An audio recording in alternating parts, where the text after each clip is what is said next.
Hello friends, welcome to new blog. तो आज मुझे आपको राजहंस विषय देखेबी। जदि आम चैनल नुआ अच्छा तो चैनल सब्सक्राइब करदे, वीडियो लाइक करदे।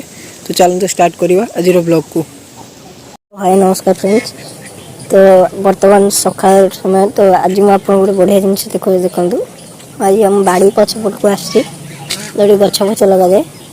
तो बर्तमान देखो यहाँ राजहंस गुड़ा आमर अच्छी। जदि आप घास फास अच्छी सफा करने चाहते तो ये दु तीन टा नहीं आप रखिदे, बहुत इजिली खाई सफा करदे। देखो कौन खाई सब छिड़े सफा कर दे घास देखो कौ भाया खाऊँ से घास गुड़ाक देख माने सी थे एमती खाइबे उपाड़ी पूरा सफा करदे। देख तो ये किसी आपिल बेर गछ लगाई देखिपे आपिल बेर गछ गुड़ाक यहाँ 6-7 मास वर्ष बोधे फ्लावरिंग आसिले फ्रुटिंग स्टार्ट हो। तो से तो जो घास गुड़ा अच्छी उपुड़ा होता था।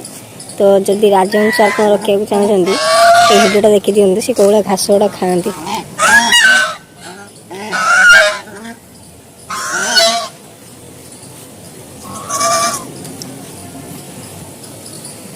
तो जदि आप चैनल नुआ अच्छा सब्सक्राइब करदे, वीडियो लाइक करदे।